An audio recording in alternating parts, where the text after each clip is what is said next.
이사야 30장 19절에서 22절입니다. 시온에 거주하며 예루살렘에 거주하는 백성아, 너는 다시 통곡하지 아니할 것이라. 그가 내 부르짖는 소리로 말미암아 내게 은혜를 베푸시되 그가 들으실 때 내게 응답하시리라. 주께서 너희를 위해 환난의 떡과 고생의 물을 주시나 내 스승은 다시 숨기지 아니하시리니 내 눈이 내 스승을 볼 것이며 너희가 오른쪽으로 치우치든지 왼쪽으로 치우치든지 내 뒤에서 말소리가 내 귀에 들려 이르기를 이것이 바른 길이니 너희는 이리로 가라 할 것이며, 또 너희가 너희 조각한 우상에 빈 금과 부어 만든 우상에 올린 금을 더럽게 하여 유별한 물건을 던짐같이 던지며 이르기를 나가라 이리라 하리라. 아멘. 자, 하나님께서 이스라엘 백성에게 은혜를 베푸시고 긍휼을 베푸셔서 회복을 하시는데, 이 회복에 뭐가 포함되냐? 첫째로 우리의 마음이 돌이키잖아요. 마음이 돌이키게 되면 하나님이 이제 실제로 우리 눈앞에 보이는 회복하여 주시는 게 있는데, 거주지 땅입니다. 본래 얻어야 할 땅을 하나님이 회복해 줍니다. 보면은 예루살렘에 거주하는 백성, 시온에 거주하는 백성. 시온과 예루살렘 같은 게 아닌가 하지만 다릅니다. 시온 성이라 그러고 시온 산이라 그러고 예루살렘 성, 예루살렘 산이라 그러잖아요. 사실상 한 산이긴 한데 뭐라고 할까? 봉우리로 보면 다릅니다. 예루살렘 성이 있는 봉우리가 큰 봉우리고 제일 높은 봉우리라면 약간 아래 다윗의 궁이 있었던 시온산, 시온성이 있습니다. 한 산에 봉우리가 두 개가 이렇게 나란히 있는, 그러니까는 전체로서는 예루살렘이라 할 수 있고 그 안에 시온 구라고 할까요? 지금으로 보면 그 정도로 볼 수 있는데, 예루살렘 가면 이 다 예루살렘이 거기서 여기가 옛날에 시온산이라 불렀던 곳입니다라고 이렇게 지목이 돼요. 실제로 이스라엘 사람이 예루살렘으로 돌아간다 하면 지금 말씀하다시피 시온에도 돌아가는 것이 되지만, 번역에 따라 백성이 예루살렘에 있는 시온에 거하리니 이렇게 바뀌기도 합니다. 그 의미가 무엇일까 생각해보면, 예루살렘이라 부르는 이곳에 시온은 다윗성이 있는 곳이란 말이죠. 다윗이 다스림으로써 함께 살던 지역. 자, 분명히 땅과 거주지의 회복이 있습니다. 그런데 여기서는 다시는 통곡할 일이 없습니다. 이거는 우리가 주님 앞에 갔을 때 이야기잖아요. 새하늘과 새 땅의 이야기이기 때문에 지금 이 말씀은 우리가 뭐랄까요? 바벨론 포로를 겪고 예루살렘에 돌아온 사람들이 울지 아니하였냐? 통곡할 일이 전혀 없었냐? 그렇지는 않습니다. 있었어요. 그러니까 이 말씀은 잡혀갈 때만큼의 통곡이 없을 것이라는 말씀이기도 하고, 아주 최후의 예언으로 보면 끝날에 이 예루살렘 성에 이스라엘 백성이 정말 마지막에 돌아왔을 때는, 그때는 우리 하나님이 친히 다스리는 때이기 때문에 울 일이 없다는 것입니다. 그러니까 가깝게는 역사 중에 있었던 그 회복의 때와 아주 예언적으로만 읽으면 최후에 있을 하나님의 장막이 사람과 함께 있을 때, 그때를 얘기하는 겁니다. 그런데 역설적이게 이 부르짖음, 그러니까 통곡이 없는 것은 부르짖었기 때문이라 그럽니다. 울었기 때문에 울 일이 없다는 겁니다. 하나님 말씀 맞죠? 너희 지금 우는 자들은 복이 있나니 다시 울지 아니할 것이라는 거죠. 근데 지금 기뻐하며 희닥거리는 사람은 나중에 울 것이다. 겁니다. 이 소리에 눈물만 없겠습니까? 이 성에 희락이 있고 정말 잔치가 있고 하나님 주신 기쁨이 있겠죠. 하나님이 얼마나 공의로우시냐면 우는 만큼 기쁘게 해줍니다. 이걸 꼭 뭐 정량적으로 네가 몇 그램 물었으니까 몇 그램 이런 말은 아니지만 울며 씨를 뿌린 자를 기쁨으로 단을 거두게 해줍니다. 언제부터 이 응답을 해주시냐면 사실은 들으실 때부터입니다. 다니엘의 기도가 들릴 때부터 가브리엘이 번음을 받았다 그랬어요. 들으시는 즉시로 하나님 응답하시는데 그 응답이 우리의 시간 속에서 내 눈앞에 나타나고 역사하기까지는 시간이 걸리는 겁니다. 기도 듣고 하나님이 한 1년쯤 기다렸다가 그거 그때 그 기도했었지. 자 이제 좀 들어줘. 이런 게 아니고요. 기도 들리는 순간 일을 시작합니다. 하나님은 하늘에서 응답을 시작하시는데 하늘에서 시작된 응답이 우리 현실에 나타나기까지는 하나님의 때가 있는 겁니다. 하나님은 응답을 들으시는 즉시로 시작하시고요. 그곳에서 시작된 응답은 우리 세상에서 나타날 때까지 약간의 시간이 걸리므로 그때가 바로 우리가 인내해야 되는 것, 인내의 믿음을 보일 때입니다.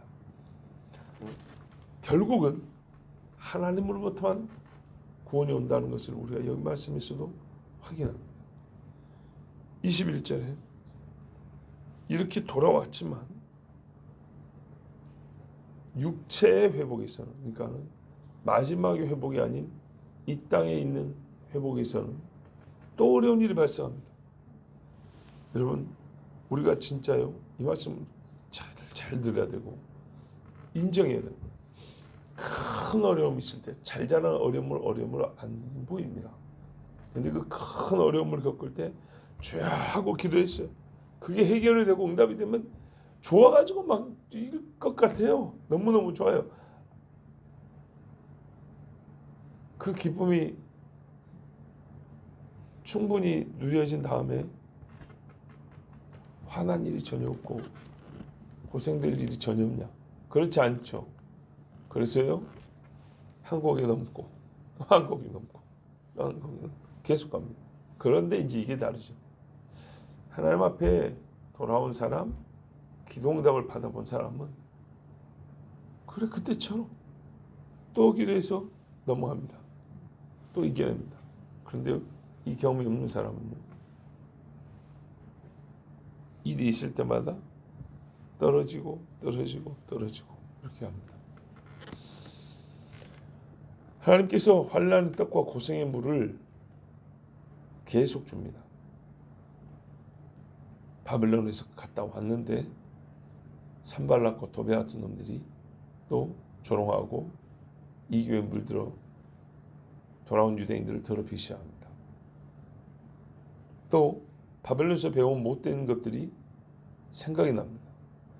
애굽에서 배운 것들이 생각나듯이 바벨론에서 배운 것들이 생각나서 나쁜 습성으로 자리 잡게 됩니다. 그거 고치려야 돼서 또 개혁을 해야 되고 또 울어야 됩니다. 자, 이제 그런데요, 그때를 생각해 보면 돼요. 스승들이 나옵니다. 하나님께서 주신 복 중에 하나가 뭐냐? 우리가 회복됐다는 증거는 뭐냐면, 뭐랄까요?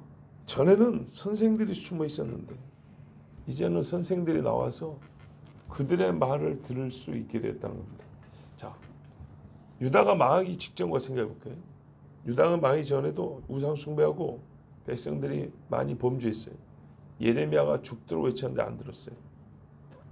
근데 바벨론을 갔다 왔어요. 그때 형제들끼리 신발 한 컬레로 팔아먹고 그랬어요. 얼마나 나쁜 짓입니까? 성전 짓다 말아버렸어요. 그러자 에스라 느헤미야가 나왔어요. 외쳤어요. 그러니까 어떻게 해요? 잘 듣습니다. 생각보다 잘 듣죠. 거역한 이야기가 하나도 없습니다. 100% 순종한 건 아니니까 여기 있는 사람이 다 순종한 건 아니지만 역사 중에 선지자나 선생의 말을 이렇게 잘 들은 이스라엘을 본 적이 없을 정도로 잘 듣습니다. 그래서 우리가 개역 이야기하면 꼭 에스라 느헤미야 때를 떠올리지 않습니까? 그만큼 잘 됐다는 거거든요.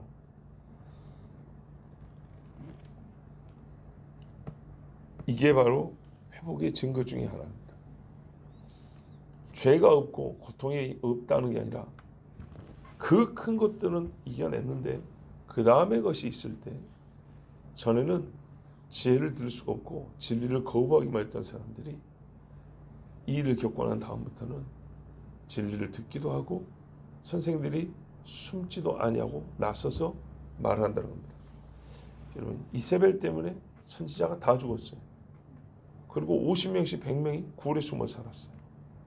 아하스, 히스기 앞에 아하스만 하더라도 의인들을 죽이고 므낫세도 의인들을 죽이고 그때 얼마나 많은 사람이 숨어 있었겠어요. 선지자들이 일을 하자니 하기가 어려울 정도였어요. 그런데요, 다시 이 사람들이 나와서 이제 숨지 아니하고 진리를 증거하고 백성이 들을 수 있는 똑같은 고생이지만 하나님의 말씀이 함께 들려오는 고생, 하나님 말씀을 들으면서 겪는 고난이기 때문에 전보다 더 또 이길 수 있겠죠.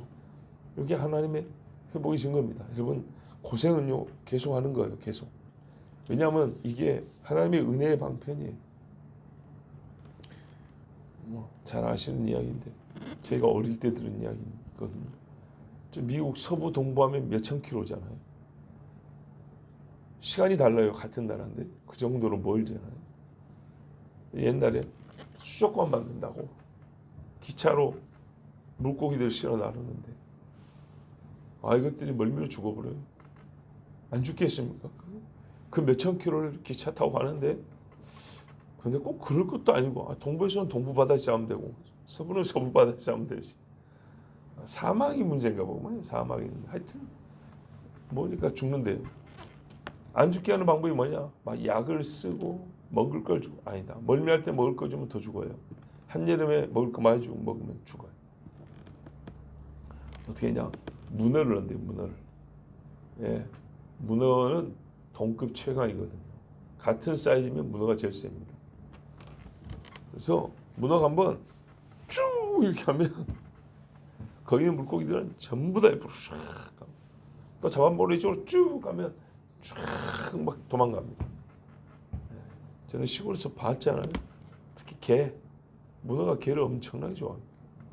이렇게 싹 감싸가지고요, 쫙 압력을 준 다음에 문어 이빨 하세요. 문어 이빨 굉장히 강합니다.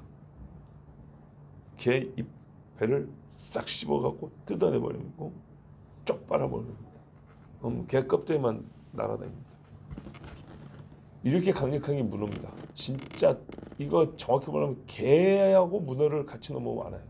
진짜 개들이 빠르르 도망다니는데 정신이 없습니다. 한마디로 죽을 시간이 없어요. 예, 눈을 감을 시간이 있어야지 죽지. 실제입니다, 실제. 그래서 수족관에 넣을 고기들을 살렸다는 이야기예요.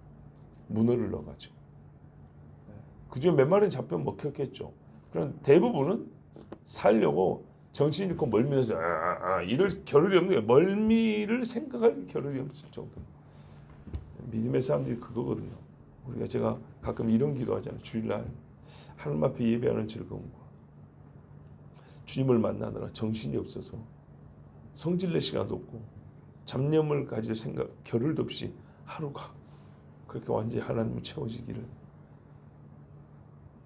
얼마나 좋습니까?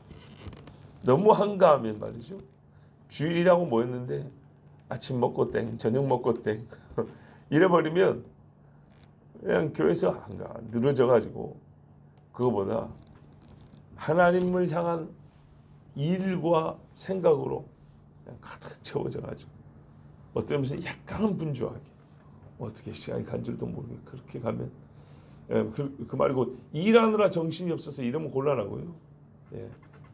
예배 시간에도 긴장감이 있고 찬송에도 내 마음을 다하고 힘이 들어가니까 하나님께만 온전하게 그래서 영적으로 나태하고 해이해질 시간이 없는 그래서 청교도들의 속담 그들의 격언에 뭔 말이냐면요. 검은 콩과 복음은 복이라 그랬어요. 검은 콩이 말하는 게 뭐냐면 우리가 먹는 검은 콩, 종자가 그런 검은 콩이 아니고 고생을 얘기하는 거예요. 고생. 예. 하나님의 은혜의 방편입니다. 우리로 하여금 우리 영혼이 나태하고 게으르지 않기 위해서 하나님이 고생을 주십니다. 벌이라기보다는 깨어있게 하기 위해서 긴장감을 줍니다. 어느 사람에게는 벌이 되겠죠. 어떤 사람은 깨어있는 시간이 될 수도 있겠고, 대표적으로 우리가 몇 년 전에 겪었던, 몇 년 전 아직도 그 뭡니까는 그 고통의 잔여물이 좀 있는 코로나를 한번 보세요. 가끔은요 그때가 그럴 때가 있어요. 그 어렵게 예배드렸을 때가 그럴 때가 있어요. 나 자신을 보고 그래. 나 자신을 참 힘들었죠. 정말 매일매일 긴장. 그 긴장이 헛짓을 할 수 없게 만드는 정말 양약이었어요. 양약. 그런 조교가 없었어요. 맞아요. 자 이렇게 이제 선생들이 나오잖아요. 그럼 보세요. 옛날에는요 이런 말 있어요. 선생은 숨어도 진리는 숨지 않는다. 근데 문제는 뭐냐? 선생이 숨어버리면 진리는 숨지 않아도 들려지질 않아요. 근데 선생이 숨지 않으면 이제 여전히 있던 진리들이요 입으로 탄약이 돼서 총으로 발사되듯이 입에 들어가서 이게 나와서 들려지는 거예요. 오른쪽으로 치는지 왼쪽으로 치는지 가르칩니다. 뒤에서 봐요. 그 길이 옳다. 아니다. 그 길은 틀렸다. 진정한 스승들은요 이런 말을 해줘요. 그리고 그들은요 눈에 보이지 않지만 그들의 말소리는 계속 들려요. 그러거든요. 예를 들면은 정말 설교 한번 듣고 갔어요. 얼굴은 안 보죠. 근데 계속 떠오르는 거예요. 뭐 좀 하려 그러면 그 말씀이 떠오르는 거예요. 주변에 또 의로운 분이 있었어요. 그러면 안 돼 그랬어요. 그러고 갔는데 계속 신경 쓰이는 거예요. 그래서 차마 양심상 이게 헛된 길로 악한 길로 못 가는 거죠. 부모의 교육이 그런 겁니다. 부모가 일평생 자녀를 붙어다닐 수가 없어요. 육체 보호도 안 돼요. 정신적 보호도 안 돼요. 영적인 간수도 할 수가 없어요. 그런데 같이 얼굴 보았을 때 가르친단 말이죠. 같이 밥 먹을 때 가르친단 말이에요. 그러면요 이게 떠나지가 않아요. 같이 예배 드렸던 어린 시절의 기억이 남아 있잖아요. 그러면 내가 그래도 우리 아버지가 믿는 분으로서 나를 이렇게 키웠는데 이런 생각을 하게 돼요. 그래서 혹 젊을 때 타락을 하더라도 덜 한다는 얘기입니다. 또 벗어나도 돌아온다는 얘기가 그런 데서 나오는 겁니다. 그게 전적으로 영혼의 안전을 확보해 주는 건 아니지만 그렇게 도움이 되는 거죠. 그게 절대 우습게 생각하면 안 돼요. 일거수일투족을 보고 배운다 그랬어요. 꼭 부모의 생기 모양대로 자라고요. 똑같아요. 형제들을 보면 알아요. 애가 둘, 셋, 넷 그러잖아요. 같이 앉혀놓고 웃긴 이야기를 한번 해보세요. 아주 모난 놈 아니면 다 같이 웃어요. 성정이 비슷하다는 거예요. 웃을 때 얼굴 모습도 비슷해요. 생긴 건 다른데 웃는 느낌이 똑같아요. 그 정도라면. 근데 뭐라고 또 말하기는 한 배사라도 다 달라 이러잖아요. 다른데 이렇게 같아요. 그럼 부모와 자식은요. 남들이 보면 똑같다는 걸 알아야 돼요. 내가 보면 다른 것 같죠. 나를 닮았지만 저 새끼는 나하고 달라. 그러죠. 그건 본인 생각이에요. 남들이 보면 똑같아요. 그러니까 죽으나 사나 자식에 대한 책임은 부모가 지는 거예요. 그것만 봐도 어쩔 수가 없습니다. 자, 이렇게 가르쳐 줍니다. 그럼 마음이 움직여요. 그래서 길을 바꿉니다. 여기도 중요합니다. 보세요. 교훈이랑을 언제 줘야 되냐면요. 저를 봐보세요. 옳은 길과 왼길에서 갈팡질팡할 때 들려줘야 되는 거예요. 이리 간 다음에 늦어요. 적시라는 게 그거예요. 요즘에 우리가 유식해지고 골든타임이라는 말을 많이 쓰잖아요. 물에 빠져도 몇 분 안에 건져서 뇌진탕을 해도 몇 분 안에 이거 응급조치를 한다. 그 이후에는 소용없는 짓이다 그러잖아요. 그래요. 황금의 때가 있는 거예요. 그 다음에는요 아무 소용없어요. 그것처럼요. 도움이라는 것도요 구제라는 것도 적기가 있는 거예요. 해야 될 때가 있는 것처럼 그 시간을 넘어버리면 의미가 없을 때가 있어요. 이 길이냐 저 길이냐 헷갈릴 때 이 길입니다 가르쳐 줘야죠. 또는 잘못돼가지고 갈라갈 때 아니야 이렇게 해줘야죠. 그런데 이때같이 듣기 싫을 때 없거든요. 내가 고민 다 해가지고 내가 다 데이터 분석해가지고 결정했는데 당신은 뒤에서 보기만 했잖아. 내 돈 들여 투자하고 내가 인간관계 맺고 내가 지식을 쌓아가지고 다 확인했는데 당신 기도만 하는 당신이 뭘 한다고, 성경만 본 당신이 뭘 한다고 간섭이야. 듣기는 예 그러죠. 속으로는 기분이 엄청 안 좋아요. 그래서 어떻게 끝내 제 마음대로 가요. 그 다음 어떻게 될까요? 그 다음은 거무콩 먹는 거죠. 그래서 돌아오면 다행이고요. 근데 성경 보세요. 선지자들이 어떻게 하는가? 결정적인 타이밍에 왕을 찾아갑니다. 그죠? 잘못된 길로 와서 딱 낭떠러지 떨어지기 전에 백성들이 가서 외칩니다. 하나님의 응답은 그렇게 주어지는 거예요. 그러니까는 가장 마음에 안 들 때는 진짜 고민해 봐야 돼요. 하필 이때 좀 이따 왔으면 내가 일 저질러 버린 다음인데 꼭 저지를까 말까 할 때 와가지고 꼭 한 소리 한단 말이죠. 모르고 그냥 지나간 소리인데 꼭 걸리는 소리가 있단 말이죠. 그럴 때 이게 바로 하나님이 우리를 살려주시고 우리가 전과 달리 뭐랄까요, 이런 일이 있을 때는 그래도 회복의 시즌을 살고 있다고 생각하면 돼요. 아직 평안한 때를 살고 있다고 생각해요. 이렇게 이루어주는 자가 있다는 게 복이 있습니다. 보세요. 먼저는 예루살렘의 시온에 갔습니다. 시온에서 하나님의 말씀이 들려집니다. 주의 말씀은 예루살렘에서 우리 2장인가 보면 나왔어요. 벌써 최후의 때가 앞에 나와 있었는데 그때 거기서 그 사람들이 만나 있고 그곳에 있는 그 사람이 우리에게 들려주는 겁니다. 즉 요즘의 이야기를 해볼까요? 최후의 성전 이야기를 하고 예루살렘 이야기를 한데 여러분 교회를 나오지 않는다. 예배하지 않는다. 혼자 예배한다. 이런 사람은요. 죄송하지만 21절 같은 복을 얻기가 어렵습니다. 정말로 어렵습니다. 또 너희가 어떤 일이 있습니까? 우상을 버리는데 바른 길을 깨닫고 매세 옳은 선택을 할 줄 알게 된 너희는 먼저 어떤 선택부터 하냐? 우상부터 버립니다. 근데 다 제 손으로 만든 거예요. 여러분 제 손으로 한 거는 뭐든지 아깝기 그지없어요. 아까워요. 남의 물건은 금덩어리라도 버리든지 말든지 말로는 아이고 아까운 거 그렇지만 남의 거니까 자기 알아서 하죠. 근데 내 거는요. 안 입는 옷도 왠지 버리기가 그렇죠. 그러면 나이가 들수록 쓰지도 않은 건데 이렇게 쌓이는 이유가 뭐예요? 아까워서 그래요. 아까워서. 자, 어떤 사람은요. 우상도 아까운 거예요. 예수 믿고 돌아왔는데 내가 저기 가가지고 1,000만 원 주고 사온 건데 저거를 이런다고요. 그래서 어디다 쓰려고요? 아무짝에 쓸모없는데 1,000만 원 주고 사온 게 그게 걸리는 거예요. 여러분 참 인간이 그래요. 어쨌든 그래서 자기 손으로 가져오고 자기가 대가를 치는 것들은 못 버립니다. 근데 하나님이 어떻게 했어요? 진짜로 변한 사람은 버려진다고요. 금송아지입니다. 금송아지. 금이잖아요. 금. 예? 도금도 아니에요. 진짜 금이에요. 진짜 금 옛날에는. 그거 녹여갖고 전부 다 한 조각씩 나눠 가시면 좋잖아요. 그런데 아니라고 했어요. 싹 녹여서 물에 녹여가지고 죽지 않을 정도로 섞어가지고 마시라고 했어요. 결국 똥 된 겁니다. 똥. 금은 그래서 일정량은 사람 몸이 들어도 안 죽는다는 걸 알 수가 있어요. 금침이라는 것도 보세요. 그게 만약에 다른 거였으면 상당히 위험했을 거예요. 자, 은을 입혔어요. 얼마나 아깝습니까? 그냥 나무도 아니요, 그냥 돌도 아니요, 거기다가 은을 칠해놨어요. 은을. 저 불상들도 가서 보세요. 저것들 돈 아까워서 가짜금을 치는 것 같긴 한데 돈도 많은 것들이 꼭 싼 거를 써요. 참말로. 그 다음에요. 올린 금장식들.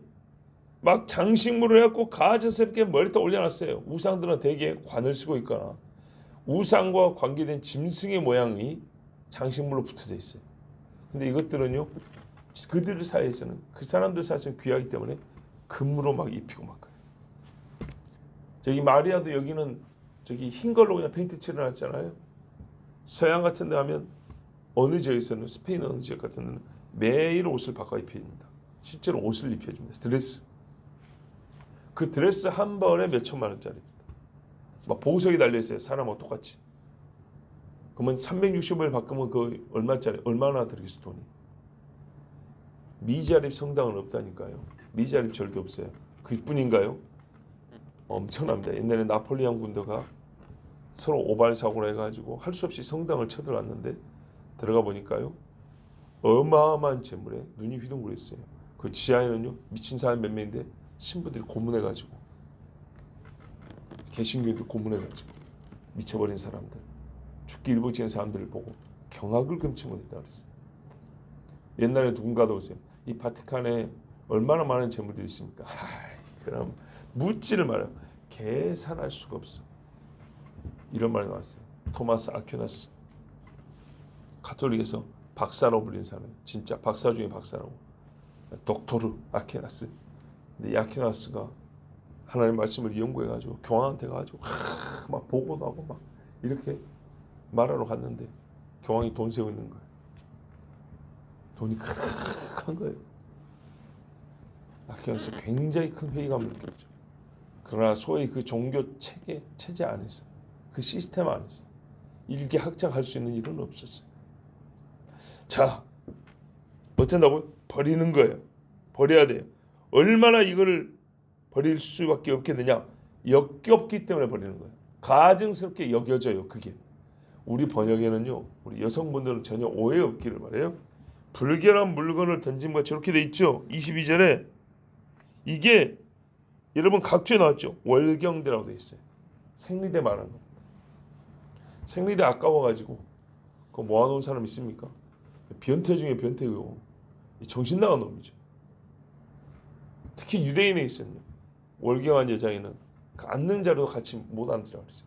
그만큼 정결하게 하라고 했어요. 사람 몸 이상은 침도 부정하고 피도 부정하고 깨끗하게 하라고 그랬어요. 영이 깨끗하면 육적으로 깨끗해요. 실제로 한번 상상해 보세요. 침을 묻히고 다니는 게 여러분 정상입니까? 이 월경대를 모아가지고 막 비닐봉지에 담아갖고 다니면서 이거는 작년 거고 이거는 석 달 전에 거고 이게 미친놈이지. 그렇죠? 이거를 버리듯이 그렇게 우상을 버린다는 거예요. 그래야 정상이죠. 저는 그랬어요. 혐오라는 말을 우리가 쓸 때는 써야 된다고 말하는 사람입니다. 우리는 당신들을 혐오하지 않아요. 당신들에서 기도할 뿐이에요. 아니요. 나는 혐오해요. 혐오하니까 저런 혐오한 짓을 혐오한 인간이 되지 않게 해주십시오라고 그 혐오감이 있으니까 그 기도가 나오는 거예요. 30년 전에 배꼽티가 유행했어요. 기억나시죠? 13일 기억나시나요? 우리나라에서 배꼽티가 한참 유행일 때가 92, 3, 4, 5 90년대 전반기에 배꼽티가 엄청 유행했어요. 그래서 시내 가면 20대 전후의 아가씨들이 배꼽티 입고 다니고 막 그랬어요. 그때 제가 고등학교 다니고 있었는데요. 어쩐지 아세요? 배꼽티 입은 여자를 딱 보면 눈에 딱 힘주고 딱 째려봤어요. 내가 일이었어, 일. 그러면 이 여자아이들이 아주 저보다 누나죠. 나이가 좀 많은 사람들이 눈 피해서 서로 이렇게 지나가고 나 그거를 혐오했어요. 예. 실제로 여러분 각 이방 종교에서 음란한 행위를 할 때 추는 춤들이 있어요. 거기에 입는 의상들이 있어요. 또 놀라운 건요. 소돔과 고모라라든지 고대 사회에서도 음란한 지역의 풍습을 묘사한 그림들 보세요. 그때도 전부 다 배꼽 나온 옷을 입고 있어요. 고대나 현대나 똑같아요. 옷이 사람의 품위를 유지하고 몸을 안전하게 하고 한다지만 그 품위 유지에서 중요한 거는 가릴 때를 가린다는 겁니다. 본래 몸은 노출돼 있잖아요, 다. 근데 여기는 노출된 상태로 그대로 두고 목 아래를 가린 거잖아요. 그런데 그렇게 몸 가운데를 딱 드러내고 돌아다닌다. 그걸 굉장히 진짜 혐오해서 째려봤어요.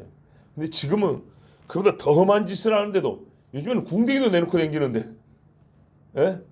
쪼가리 빤스 입고 막 거기서 시내에서 막 저희들끼리 아주 더러운 짓을 하는데도 우리는 당신들 혐오하지 않습니다. 미안합니다. 나는 그 굉장히 큰 모순이라고 생각합니다. 혐오하지 않는데 뭐라고 떼 앞 밑에 모입니까? 혐오하니까 뭐였죠? 혐오하지 않은데 우상 숭배 하든지 말든지 뭐를 신앙개혁 한다고 선지자들이 그렇게 나서서 외치냐 말입니다. 당신들은 혐오하지 않고 당신들이 하는 행위를 혐오한다고? 그러면 죄만 잘라가지고 지옥에 보내면 되겠네요. 아니라고요. 그 인격이잖아요. 집에 칼 들어온 강도가 있는데 칼은 혐오하고 그 사람은 혐오하지 않아요? 말도 안 되는 소리죠. 몽둥이로 칼만 때립니까? 사람을 두드려 패야지.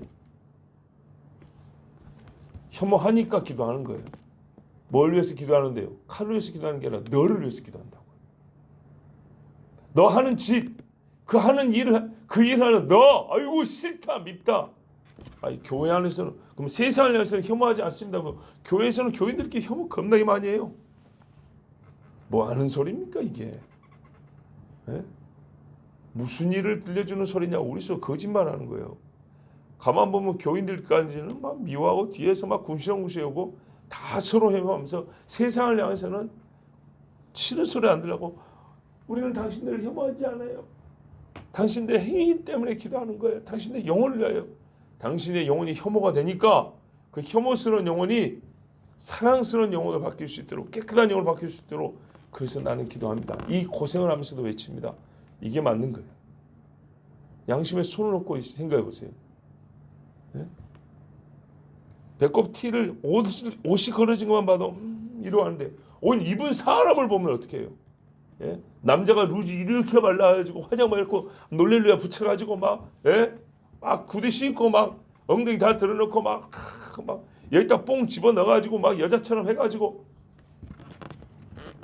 그 사람 혐오스럽지 않던가요? 혐오스러운 건 싫다고 말이면 한마디로 싫다. 부정해서 싫다는 거예요. 그래서 뭐라 그래요? 우상을 버리면서 꺼져라 그런데요. 꺼져라. 우리 번역에는 곱게 돼 있죠. 나가라. 근데요. 정말 직설적으로 번역한 성경은 뭐라든지 아십니까? 여기서 꺼져라 이렇게 돼 있어요. 나 같아도 이렇게 말한다고요. 더러운 귀신아 기어 나가 그런다고요. 우리 한국식 표현으로도 뱀처럼 스물스물하지 기어 나가. 너의 수치를 머금고 거품을 불고 나가. 이렇게 외치죠. 좋게 안녕히 가세요. 안녕하세요 여러분. 요즘 뭐 이런 게 많이 쓰이네. 그런 게 아니에요. 이 더러운 것들은 어이구 이러고 버린다고요. 오래 묵은 빨래들 빨아도 안 씻어지는 것들 이렇게 버린다고요. 우상은 이렇게 버리는 거예요. 죄는 이렇게 버리는 거예요. 예? 그 죄 때문에 지옥을 가는데 그냥 나가서 놀아 이거 아닙니다. 자 오늘 말씀이요 하나님이 하시는 자기 백성의 회복의 일부입니다. 일부. 예루살렘으로 모든 하나님의 남은 자들이 돌아옵니다. 그리고요 예루살렘에 돌아왔기 때문에 하나님이 예루살렘도 바꾸겠죠. 예루살렘을 황폐한 대로 두지 않으세요. 사람만 예루살렘이라는 땅으로 오게 하신 게 아니라 예루살렘 성을 다시 짓고 성전을 짓게 하세요. 그래서 그 땅 안에 있는 하나님의 임재의 상징물들도 세우고 하나님의 백성도 세웁니다. 그리고 이 두 가지가 어울리는 즉 하나님의 백성으로서 맞는 성전의 백성으로서 맞는 삶의 방식을 갖게 합니다. 그런데 삶의 방식은 어디서부터 오죠? 영적 회복이죠. 영적 회복은요 그냥 영어만 배터리 충전해서 빵 충만 이게 아니고요. 의식의 변화를 가져옵니다. 성령이 충만해지며 사람의 사고방식이 달라져요. 그렇죠? 하나님에 대한 생각이 달라져요. 이 땅에 대한 관념이 달라진다는 거죠. 이게 달라지니까 생활 방식이 바뀌는 거예요. 뭐든지요. 담배를 즐기는 사람은 담배에 대한 어떤 생각이 있어요. 이거를 버려야 된다고 생각하는 사람은 그 생각이 있어요. 그 생각으로 행위가 나와요. 하나님의 영으로 부르짖어서 주의 영을 경험한 사람들이 돌아오잖아요. 그리고 이 사람에게 하나님이 희락을 줘요. 이 희락이 옛날에 세상 걸 맛볼 때 희락과 다르죠. 이 사람은 이 예루살렘과 하나님에 대한 새로운 마음을 가지게 돼요. 그래서 이 새로운 마음에서 새로운 삶의 방식이 나와요. 그리고 삶의 방식이 개인에서요. 조직적으로 공동체적으로 이게 갖춰지도록 또한 애를 써요. 이게 바로 일반 사람들에는 그 뒷부분이 개혁이라는 겁니다. 근데 개혁은 어디서 나와요? 부흥에서 나와요. 그러니까 참된 부흥은 뭐예요? 하나님 앞으로 마음이 돌이키는 거예요.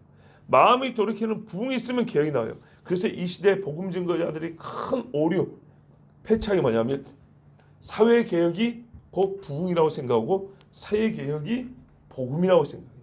이게 하나님 나라라고 생각해요. 이거는요 저기서 시작됐던 하나님 나라의 물줄기가 우리 눈앞에 콸콸콸 하면서 내가 사는 집 앞으로 흐르는 시냇물로 여기까지 왔을 때 보이는 현상이에요. 근데 그것만 가지고 되는 그게 그 물줄기가 흐르는 것만 보고 그 소리만 듣고 아 이거 개혁이다. 그래서 여기서 우리가 물을 뿜어내자고 하는 바보 같은 짓을 하는데 그거는 저기서 나오는 물이라고 예루살렘에서 나오는 물이라고요. 어디서부터요? 심령의 변화에서부터 나오는 거예요. 심령의 변화. 개인으로 회심이지만 이게 많아지면 뭐라 그래요? 부흥이라 그래요. 더 크면 대부흥이라 그래요. 그래서 부흥을요 원래 오리지널적 표현은 뭐냐면 각성이라 그래요. 각성. 예, 깨어났다는 겁니다. 속이 뒤집어졌다는 얘기입니다.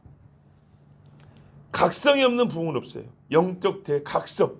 이 각성에서 부흥이 일어나고 부흥이 삶의 방식을 바꾸고 이 삶의 방식들이 집단적, 구조적, 사회적으로 새로운 모습을 갖게 될 때 이거를 어떻게 해요? 그 운동으로 이제 일어났을 때 개혁이라고 말을 합니다. 자, 이렇게 예루살렘 백성들은 하나님과의 만남에서 부흥으로 개혁으로 변화를 받습니다. 근데 개혁되었다고 해서 아무 일도 없냐는 게 아니고요. 또다시 이 땅에 사는 동안은 고통이 있고 사람의 죄가 있습니다. 근데 진짜 이렇게 개혁된 진짜 부흥을 맛본 개인으로 하면 진짜 회심한 사람은 그 고통에 대해서 어떻게 대처하냐. 예, 부흥을 맛본 교회는 어떻게 그 죄들과 고통에 대하여 하나님 앞에 어떤 변화된 모습을 보이냐면 이와 같다는 거예요. 이제 우상을 버리고요. 나의 도움은 하나님밖에 없으니까 하나님께로 무릎을 꿇는다는 거죠. 서로 원망과 시비 아니라 지금 인내의 때라고 인내를 하면서 믿음의 싸움을 싸운다 이 말입니다. 전에는 듣기 싫었던 길에 대한 말씀이 이제는 어떤 주제의 말씀보다 귀하게 들리고요. 다른 이야기를 하다가도 잠깐 멈춰봐 하고 듣는다는 거죠. 전에는요. 길에 대하여 얘기를 했는데도 나는 길이요 진리요 생명이라고 요 이야기를 해도 좀 가만히 있어봐 전화 좀 하게 이런다고요. 정말 고통스러운 이야기죠. 제가 실제로 봤다니까요. 교회에서 구역장들 모아놓고 말씀 가르치는데 택배 전화가 오니까 전사님 가만히 좀 있어봐요. 권사님들이 몇십 명이 앉아있고 여자 집사님 몇십 명인데 이 사람들이 그 택배 전화 때문에 하나님 말씀을 못 들어요. 찬송을 부르는데 수백 명이 찬송하는데 따르릉 해가지고 여보세요 이 짓을 하고 있는 거예요. 하나님에 대한 이야기가 제 개인적인 이야기보다 못한 거예요. 저번에 시차를 갔잖아요. 시차는 목사 장로가 모이는데 여자가 왔다는 것은 거의 목사라는 얘기예요. 여자 장로는 없으니까요. 시차를 가면 여자 장로 한두 명 와요. 한두 명. 자, 그런데 예배 시간 다 됐어요. 이제 조용히 묵상하면서 기도하는데 뒤에 여자 목사님들 몇 명 앉아있어요. 다른 전화 왔는데 소리가 여자가 미안합니다. 여자가 말이야 교양이 없어도 다 들려 소리가. 어쩌고 저쩌고 저쩌고. 그 제가 어쩐지 압니까? 저보다 나이가 많은데 참 습관이 그렇죠. 이건 제 몸에 붙은 습관이에요. 이랬어요. 그러니까 옆에 있는 목사님이 이렇게 자제를 시켰어요. 자제가 뭐야? 바로 끊어야죠. 이 지경이에요, 이 지경.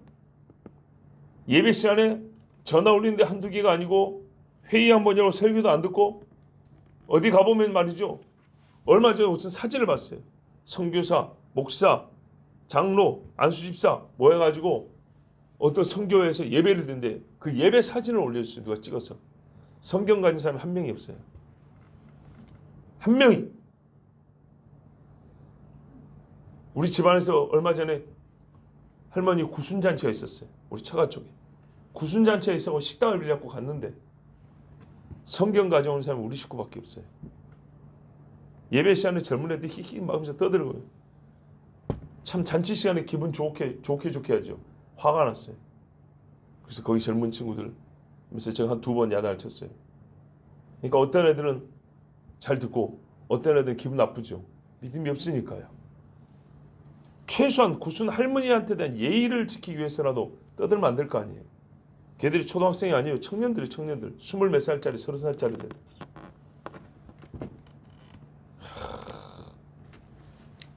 개혁이 되면요, 예루살렘만 사는 게 아니고 하나님의 구원은 예루살렘이 좋은 데서 살기만 되는 게 아니고요, 이게 바뀐다고요. 이게 바뀐다. 길에 대한 이야기를 듣고 싶어 하고요, 길에 대한 이야기가 주어지는 사회가 된다고요. 여러분, 만약에요, 이런 하나님의 일하심에 대한 의식 수준이 달라지지 않는다면 내가 나 자신을 볼 때 무엇을 보고 내가 구원받은 백성이니, 변화된 심령이니, 개혁된 우리의 신앙이니 말할 수 있겠습니까? 남은 자라는 증거를 어디서 찾을 수 있을까요? 우상을 버리지 않는데 어디서 이 사람의 신앙이 새로워졌다는 걸 증거를 얻을 수 있냐 이 말입니다. 자, 여러분, 정리하면 하나님의 구원과 회복은요, 환경의 복구로만 확인하는 것이 아닙니다. 거주지를 다시 찾음만으로 우리가 회복되었다 생각하는 게 아닙니다. 참 그냥 이해하고 들으세요. 우리 신앙이 어리다는 게 그거예요. 환경이 개선되면 하나님이 회복해 주셨고 하나님이 구원해 주셨다. 이게 똑같으면 아무 소용없어요. 3년 6개월이 지난 다음에 비 내렸어요. 곡식 먹을 수 있었어요. 엘리야도요, 편하게 밥 먹을 수 있었어요. 바알 숭배자들도 곡식이 있어서 밥 먹는 건 똑같아요. 3년 6개월 지났으니까 회복됐습니까? 쌀밥 먹으니까 회복된 건가요? 아니라니까요. 하나님에 대한 인식과 하나님에 대한 지식이요, 성숙하고 충만해집니다. 거기서요, 주의 말씀에 대한 태도가 달라지고요, 어떻게 해요? 적극적으로 인정하고 수용을 합니다. 아멘, 주님이 옳습니다. 이렇게 바뀐다고요. 그리고 반대로 내가 지금까지 붙어 살았던 사탄과 사탄에 관한 모든 것은요, 버려요. 단절을 선포해버립니다. 확실히 끊어버립니다. 일부가 히스기야 때, 지금 이사야 선지자 말하는 것처럼 히스기야 때 일부가 있었어요. 나중에 요시야 때가 또 일부 있었고요, 느헤미야 때 일부가 있었어요. 최종적으로는요, 마지막 날에 하나님이 한 번 더 하시는데 그때는 완전하게 하십니다. 오늘 말씀은 또한 우리 개인에게 주신 말씀으로 볼 때 정말 2번 반복할 필요 없이 여러분 들으신 이대로 나에게 이 말씀의 성취, 말씀의 역사가 있기를 바랍니다. 하나님은요, 부르짖을 때 응답하시고 그 응답은 내가 좌우를 놓고 갈팡질팡할 때나 어느 한편 길로 접어들기 직전 적게 역사하는 능력으로 보여집니다. 그리고 그것을 알아볼 수 있는 눈, 수용할 수 있는 마음, 즉 하나님이 말씀하신 길, 그 길에 대하여 주시는 소리가 들려지는 사회, 들을 수 있는 마음, 길을 따라 걷는 행위가 있는 바로 그곳이 하나님의 회복한 예루살렘입니다. 기도하겠습니다. 아버지 하나님, 감사합니다. 오늘도 주의 자녀들을 사랑하셔서 부르셨습니다. 참 반가운 얼굴들, 맞이하고 싶은 심령들, 같이 주님께로 가고 싶은 걸음들, 주여, 그래서 오늘 이 말씀을 주시고 또한 우리에게 이미 다 아는 말씀이라도 더 한 번 더 파서 하나님께서 깊게 해주시고 또 조금 더 각도를 넓혀서 보게 해주셨습니다. 한마디로 주님, 우리가 주께서 거하시는 예루살렘에 가 살고 싶습니다. 예루살렘에 어울리는 그 성전과 어울리는 믿음의 삶을 살고 싶습니다. 나를 다스리고 나를 보시는 하나님의 그 눈과 어울리는 하나님을 향한 의식과 하나님을 향한 지식으로 살고 싶습니다. 주여, 우리에게 믿음을 주시옵고 이 세상을 따르지 않고 오직 하나님만 따르는 변화된 마음을 허락하여 주시옵소서. 예수 그리스도의 이름으로 기도하옵나이다. 아멘.